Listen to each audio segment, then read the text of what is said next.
बिस्मिल्लाहिर्रहमानिर्रहीम। इस वक्त पूरी की पूरी अदलिया इमरान खान साहब के साथ है, चाहे वो सुप्रीम कोर्ट के जजेस हों या इस्लामाबाद हाई कोर्ट के जजेस हों, वो इमरान खान साहब को ज़रूर रिलीफ फराम करते हैं।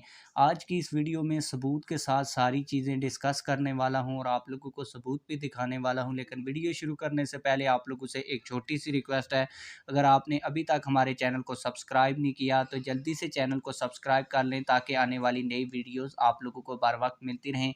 आप लोग वीडियो की स्क्रीन के ऊपर एक स्क्रीनशॉट देख रहे हैं और ये ट्वीट है बाबर अवान साहब का, जो पीटीआई के सबसे बड़े वकील हैं और इमरान खान साहब के बड़े करीबी हैं। वो लिखते हैं अपने ट्वीट के अंदर के मुअज़्ज़ज़ अदलिया और इमरान खान के दरमियान तसादम के ख्वाहिशमंद एक और सदमे से दो चार हैं।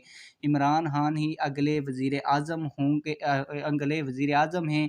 इसके खिलाफ इम्पोर्टेड रजीम हर महाज पर नाकाम रहेगी। पीटीआई के कारकुनान को दिली मुबारकबाद।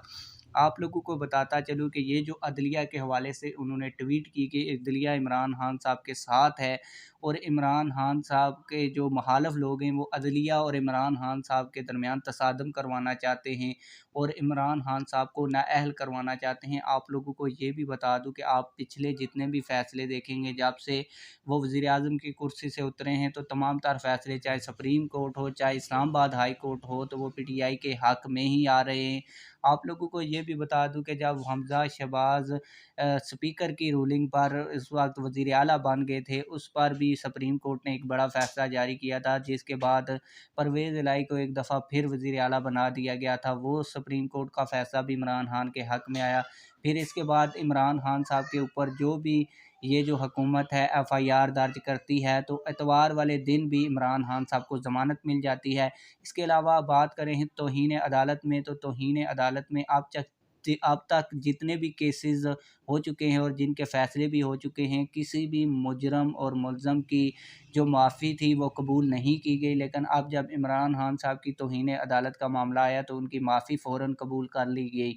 और आप लोगों को बता दूं कि इस वक्त जो इस्टेब्लिशमेंट है और अदलिया और इमरान खान के रवाबत हैं, वो बड़े अच्छे अंदाज से चल रहे हैं।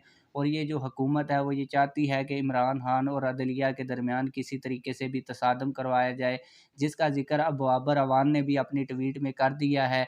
तो इसका मतलब है कि ये अदलिया और इमरान खान साहब का इस वक्त गठजोड़ चल रहा है और कोई भी फ़ैसला इमरान खान साहब के ख़िलाफ़ नहीं आ सकता। दूसरा अहम तरीन जो बात थी वो ये थी कि जब नवाज़ शरीफ साहब को ताहियात नाअहल किया गया, तो इस वक्त चीफ़ जस्टिस उमर अता बंदयाल भी उस बेंच का हिस्सा थे। अब वही जज जो उस वक्त ताहियात नाअहली केस में उन्होंने नवाज़ शरीफ साहब के ख़िलाफ़ फ़ैसला दिया, आज वही जज जब फैसल वाडा पीटीआई के अहम तरीन रहनुमा हैं, उनका केस उनके सामने गया, तो उन्होंने कहा कि ये जो 62F1F का जो कानून है वो काला है। यानी कि जब नवाज़ शरीफ का मामला था, उस वक्त उनको नज़र नहीं आया कि ये कानून काला है, और अब जब फैसल वाडा की नाअहली का मामला आया, तो उन्होंने कहा कि ये कानून काला है। इससे लगता यही है कि पीटीआई और अदलिया के जो रवाबित हैं वो बड़े ज़बरदस्त इस वक्त चल रहे हैं। आप लोगों की इस हवाले से क्या राय है, कमेंट सेक्शन में अपनी राय का ज़रूर इज़हार कीजिए। मिलते हैं किसी और वीडियो में। अल्लाह हाफ़िज़।